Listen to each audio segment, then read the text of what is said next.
السلام علیکم ورحمۃ اللہ وبرکاتہ۔ الحمدللہ وحدہ والصلاۃ والسلام علی من لا نبی بعد۔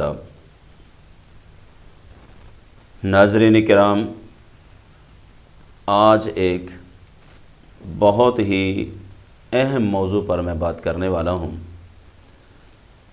اس کا تعلق خواتین سے ہے۔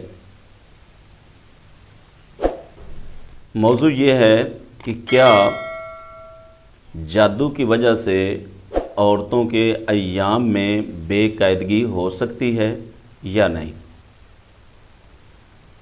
ناظرین کرام، جادو ایک ایسی چیز ہے، شیطان جو ہے، شیطان سے مراد ہے شیطان جن، وہ بندے کے جسم میں داخل ہوتا ہے اور بیماری بھی پیدا کر سکتا ہے، کسی عضو کو بھی وہ شل کر سکتا ہے، پکڑ سکتا ہے۔ اور جب شیطان جن جو ہے بندے میں داخل ہوتا ہے تو وہ مردوں پہ سب سے پہلے، مرد جو ہوتے ہیں ان کے معدے کو خراب کرتا ہے، اور جو عورتیں ہوتی ہیں ان کے ایام کو خراب کرتا ہے۔ اس کی مثال میرے ایک تجربے میں گزری ہے۔ میرے پاس ایک عورت آئی جو بیچاری 4 سال ہو گئے تھے وہ ڈاکٹروں کے چکر لگا رہی تھی۔ بڑی اس نے دوائیاں کھائیں، دوائیاں کھا کھا کے وہ اوور ویٹ ہو گئی تھی۔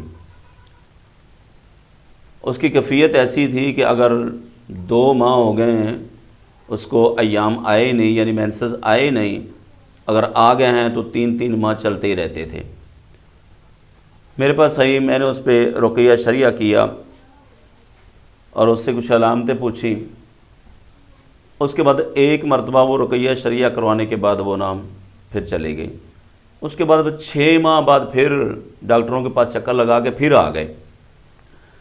اب میں نے ان کو سمجھایا اور پھر ان پہ جب رقیہ شرعیہ کیا تو اس بی بی میں نا ایک جننی بولی، وہ کہنے لگی کہ ہم 4 ہیں اور ہم نے اس کو چھوڑنا نہیں ہے، اس کو مارنا ہے۔ میں نے ان سے پوچھا بھی تم اس کو کیوں تنگ کرتے ہو، جادو کے ذریعے آئی ہو؟ انہوں نے کہا ہاں جی ہم جادو کے ذریعے آئی ہیں۔ میں نے پوچھا جادو کہاں پہ ہے؟ وہ مجھے کہنے لگی کہ اس کے بیڈ کے نیچے جادو ہے۔ میں نے، اس کا میاں بھی سامنے بیٹھا تھا، میں نے اس سے کہا کہ بھئی یار اپنا بیڈ جا کے چیک کرو۔ انہوں نے رقیہ شرعیہ کے بعد جب گھر گئے، بیڈ چیک کیا، مجھے انہوں نے فون کیا، قاری صاحب بیڈ میں تو کچھ بھی نہیں ہے۔ میں نے کہا چلو خیر کوئی بات نہیں۔ میں نے ان کو اذکار بتائے، عمل بتایا کہ یہ تم نے کام کرنا ہے، قرآن کی یہ آیات پڑھنی ہے، یہ سننی ہے، جو بھی معاملہ تھا میں نے اپنے حساب سے ان کو بتایا۔ اب اگلے اتوار کو جب پھر دوبارہ دم کروانے کے لیے آئے، اور پہلے اتوار جو ہے نا وہ جنی کو میں نے سمجھایا کہ تو نے ادھر نہیں آنا، اگر آئے گی تو تمہیں میں سزا دوں گا۔ اس نے میرے سے وعدہ کیا ٹھیک ہے میں نہیں آتی، لیکن جب اگلا اتوار آئے وہ پھر جب میں نے دم کیا 2-4 منٹ ابھی میں نے پڑھا تھا، رقیہ شرعیہ کیا 2-4 منٹ، اس کے بعد وہ پھر اس کی حالت خراب ہو گئی۔ اب پھر میں نے اس پہ سختی کی۔ جب میں نے سختی کی تو پھر میں نے اس کو کہا کہ تم نے میرے سے جھوٹ بولا ہے کہ اس پہ جادو کیا اور جادو بیڈ کے نیچے ہے۔ وہ کہنے لگی بیڈ کے نیچے ہے۔ میں نے اس سے پھر جگہ پوچھی کہ کون سی جگہ ہے بیڈ کی؟ اس نے کہا کہ بیڈ کے پائے کے نیچے جو اینٹیں پڑی ہیں ان اینٹوں کے نیچے جادو پڑا ہے۔ اب اس کے بندے کو میں نے کہا کہ جاؤ ابھی اس کو چیک کرو، اور اس نے گھر جا کر اپنا بیڈ اٹھایا، وہ اینٹیں اٹھائی تو نیچے سے ایک اتنا ٹکڑا نکلا، اس پہ کچھ لکھا ہوا تھا، باکس بنے تھے ان سے لکھے ہوئے تھے۔ بہرحال میرا بات کرنے کا مقصد یہ ہے کہ عورتوں پر ایسا معاملہ ہو سکتا ہے۔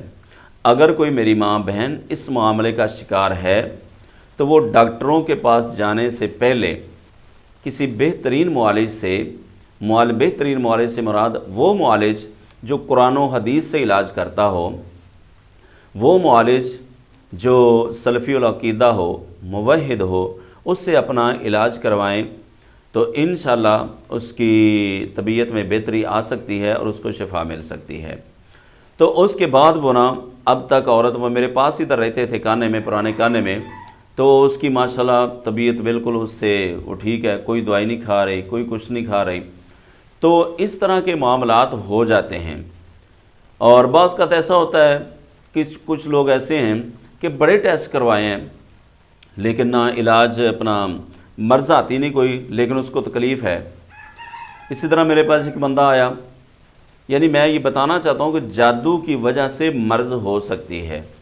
ایک بندہ آیا، وہ کہتا قاری صاحب مجھے جو نا بڑی دیر ہو گئی ہے، میرے سر کے درد نہیں اترتی، اور میرا یہ علاج کا طریقہ یہ ہے کہ میں سب سے پہلے نا یہ پوچھتا ہوں کہ تویز تو نہیں پہنا ہوا، اگر پہنا ہے تو وہ اتروا لیتا ہوں اور پھر واپس بھی نہیں کرتا ہوں۔ میں نے اس کو کہا ہاں بھائی کوئی تویز؟ کہتا جی میرے پاس تویز ہے۔ میں نے اس کا تویز اترایا، اتنا بڑا تویز، اس میں کاغذ بھی لکھا ہوا تھا اور جو کامن پنے ہیں وہ کاٹ کے نا وہ اس میں رکھی ہوئی تھیں۔ بہرحال میں نے اس پہ رقیہ شریعہ کیا، الحمدللہ اللہ کی مہربانی سے، اللہ کے فضل و کرم سے رقیہ شریعہ کرنے کے بعد جب میں نے اس سے پوچھا کہ ہاں بھائی کیا حال ہے، کہنے لگا کہ قاری صاحب اب میرا سر جو ہے نا وہ جینون ہو گیا ہے، کیونکہ اللہ رب العالمین نے قرآن میں بڑی پاور رکھی ہے، بڑی طاقت رکھی ہے۔ تو اس لیے وہ خواتین جو اس مرض کا شکار ہیں، جو اپنا نماز پڑھنے کے قابل نہیں ہوتی یا جن کے ایام مینسز نہیں بند ہوتے، اگر ہو جاتے ہیں تو 2-2 4-4 ماہ آتے ہی نہیں ہیں، تو ان میری ماؤں بہنوں کو میرا مشورہ ہے کہ وہ اپنا پہلے روحانی علاج کروائیں۔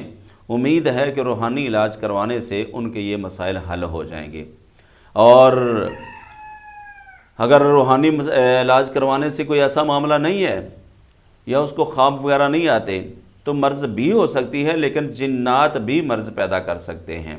تو اس لیے سب سے پہلے آپ اگر کوئی ایسی عورت اس مرض کا شکار ہے تو اپنا کسی اچھے معالج سے روحانی علاج کروائے، رقیہ شرعیہ کرائے۔ اللہ پاک ہم سب کو عمل کرنے کی توفیق عطا فرمائے۔